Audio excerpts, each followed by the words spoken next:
Hi guys, it's Andy from mcfcfantv and welcome to this latest video. And what I'd like to do is quickly, just a short video, go through the player ratings for England so far. Now, as we know, at the time of filming this video, England are in the semi-finals versus Denmark, due to kick off on Wednesday, a couple of days' time.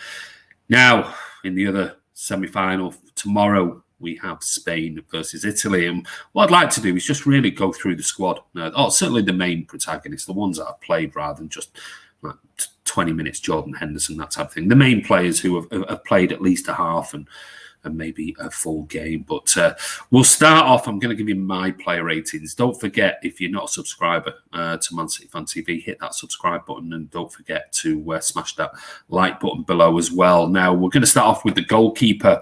Let's bring up this guy, Jordan Pickford. Now, not everybody's cup of tea, I must be honest. But I think his hands have been very, very good. His saves have been very routine, and he has made some really, really good, saves overall.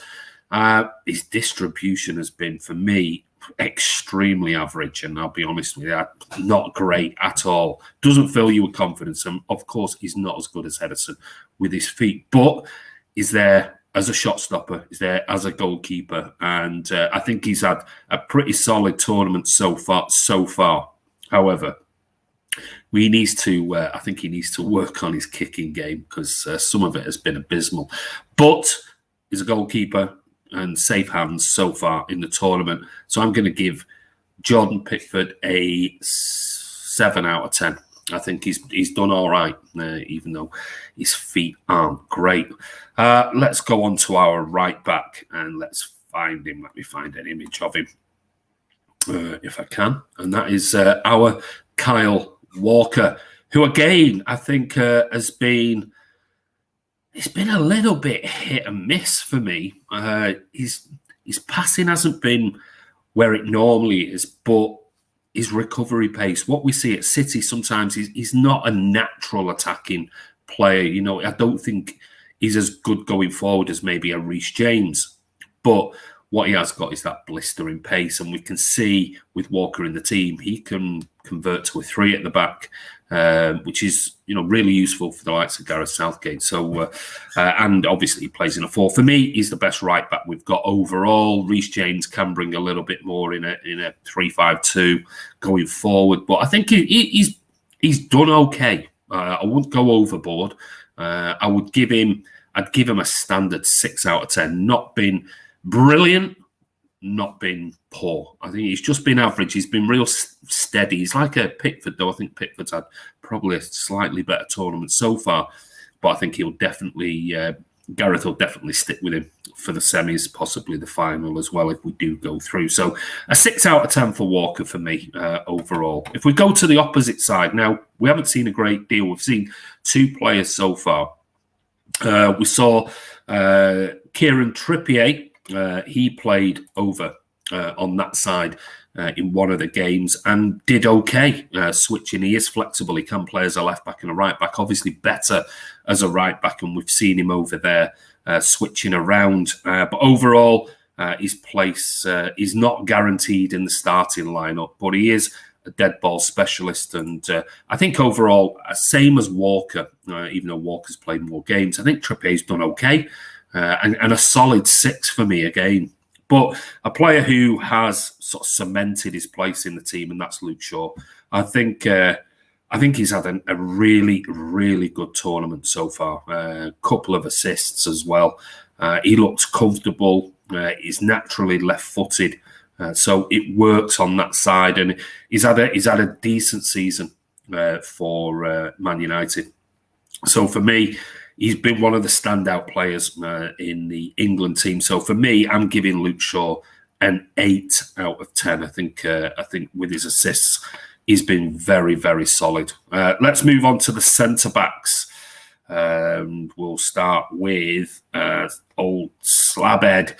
And he's formed a really good partnership with John Stones. Solid, gets his head in where it hurts. And he's done well bringing the ball out. Got his goal Always looks, he looks dangerous at corners, and he looks pretty solid when defending them. So overall, I think Slabhead's had a really good tournament so far and look very, very solid without looking spectacular. But he's got a goal, so therefore he gets an 8 from me as well. I think he's had a really good tournament so far, and long may it continue. On to his partner again. Solid, quietly solid John Stones overall. Nothing, no flashes of genius, but has just looked really, really calm on the ball. Look like with Harry Maguire, they've got a really good understanding. And they're sort of going under that radar of real standout players, because there are other players in the team that are easily identifiable as being, had a really, really good game. But I think him and Maguire have been really steady. And for me, John Stones gets an 8, done absolutely nothing wrong, looks good on the ball. Defensively, he's made some great interceptions. One or two times, players have got round the side of him like the other night. But overall, absolutely solid, and has formed a real firm foundation at the back for England. And again, long may that continue. Let's hope there's no injuries, and those two do play on Wednesday night. I'm going to give a little shout out to Reese James, and I think he played in one of the games, and he did all right. He did okay. Probably not his natural, maybe I won't say he's not his natural position, but he played more defensively, and that was obviously under orders from Southgate. So you couldn't see his real natural attacking flair. So I'm going to give him a 6 out of 10. I don't think it was his fault. I think it was instructions from Gareth not to go forward too much and keep it really solid when he played. I think he played the 3 at the back. So, okay, but not as good. Not being given the opportunity to shine, basically, in his normal, natural position. Let's go on to the two players who have had very, very good starts to the tournament so far. And Calvin Phillips, obviously, has done really, really well. Again, in that game when he played with Reese James, I thought he was okay in that particular game, but again, I think a lot of that was down to instructions from Gareth Southgate on how to play that game. But I think he's been exceptional. He's been really, really solid, and maybe not as attacking as we've seen him in some of the friendlies and others. But for me, an absolute solid 8. He's been really, really good. So let's look at his partner, Declan Wright, who again I think has had a very solid tournament. Obviously, there were people saying they shouldn't be playing 2 in midfield, they shouldn't play 2. And I said it in the previous videos. Southgate is a tournament manager. That's what he is. He's not, I don't think he'd be brilliant in the Premier League or another league around the world. I think he's a tournament manager. So, and the way he plans, he knows what he's doing. And we just have to trust him, even though you can't complain. 4-0 against the Ukraine, beat the Germans 2-0. We've got the Danes next. So I think Rice and Phillips have both been really, really solid, good on the ball, protecting the back 4. And I think that's allowed some of the more flair players to go forward. So for me, Rice and Phillips both get an 8 each. I think they've been really, really good. Another player who we've seen sort of in and around in front of them, hasn't played all the games because of COVID, was Mason Mount. And I think, if anything, I think Mason Mount has not brought his A game so far. And I don't know what the reasons are for that. He's been playing slightly, ahead of Rice and Phillips. And for me, it's been a 6 out of 10. He's had opportunities. Obviously, he missed the games because of COVID. But when he's been brought back, the game the other night, again, we can't complain because we won 4-0. But I don't think he brought enough to possibly retain his position for Wednesday night. So for me, so far over the tournament, Mason Mount gets a 6 out of 10 so far. A player who might be back, and I'm showing no bias in this, excuse me, would be obviously our Stockport Iniesta. I don't think we've seen enough of Foden. I don't know why. I don't know what the reason is being, but so far, Southgate's got us to the semi-finals. Foden, again, has done okay when he played, but again, probably needs a few more games. His time's running out now. We've got potentially 2 more games to go in this tournament. Will we see that position be swapped around? Will we see either a Grealish or a Foden take Mount's position, or will he stick with Mason Mount? I would give him a 6 out of 10 so far. Foden possibly needs a little bit more from him when he gets the opportunity. Which is the other player, Jack Grealish? He is probably in contention for me to start on Wednesday rather than Mason Mount if Gareth Southgate does make a change. Now, again, I think he's been okay. He got the assist. I don't think he's been outstanding, but I think he's done all right. So I think he's probably just shone a little bit more than Foden. So I'm going to give Grealish a 6.5 there or thereabouts. But he could be the one, and I think if a change is going to be made, it'll either be Foden or Grealish to take Mount's position. If Gareth Southgate decides we need a change in there, a young kid we've seen. Let's not forget we have to say it, because everyone else says it. All the commentators remind us every single time he plays. Jude Bellingham is only 18, just turned 18. And he's been solid when he's come on, but he's not really had a lot to do and that opportunity to shine. So he's another who gets a 6 out of 10. I can't really give him much more than that. One player I did forget who did start the first 2 games I want to give a shout out to is Tyrone Ming, because we forget, yes, John Stones and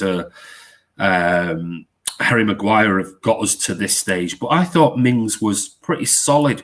I thought he was pretty solid in the 2 games. Didn't do a great deal wrong for me, and probably, he probably feels a bit disappointed that he'd done that wrong, and he's been dropped for Harry Maguire, which we always knew that was going to happen. For me, Mings gets a 7 out of 10, and so I wanted to just throw in Tyrone Mings into that. I think he's not let the side down whatsoever. Moving on to our forward line, and we'll start with Harry Kane. Well, obviously, Kane, I thought, had been a bit disappointing, but he did turn up and he did get the goal. He's now got 3, obviously 1 in one and 2 in the other, and we're now starting to see that Harry Kane. I mean, that left-footed volley.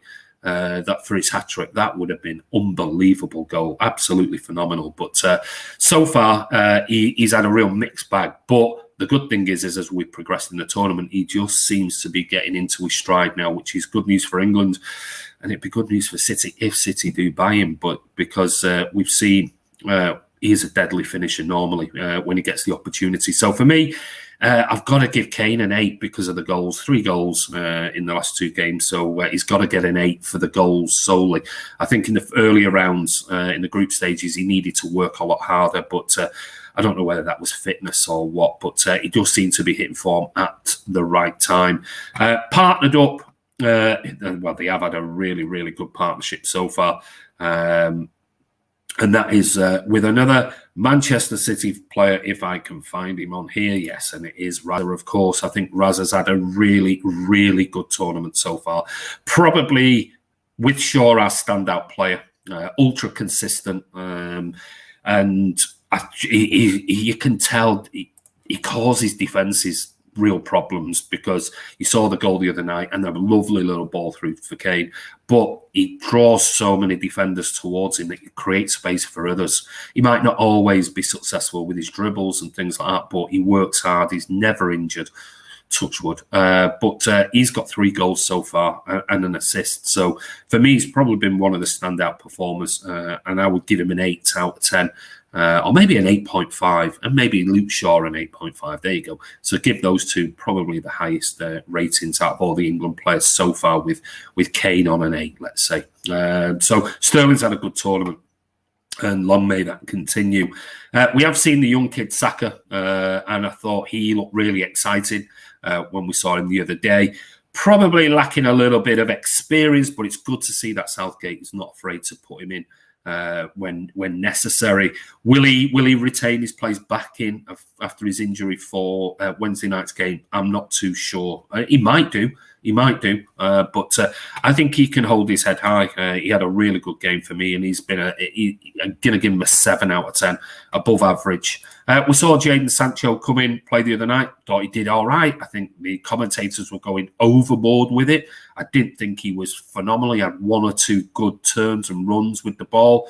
But overall, he did all right. So it's his game, the main game, one game he's played. So I go slightly above a 6 to a 7 because he had a decent game, but nothing like the commentators were trying to sort of suggest that he was, oh, wow, he was incredible. I've seen Foden and Greenish both do similar things when they played, but not get the praise that this seemed to have given to Jaden Sancho. It'd be interesting if they would have given him all that praise if he was still at Dortmund rather than just signed for United.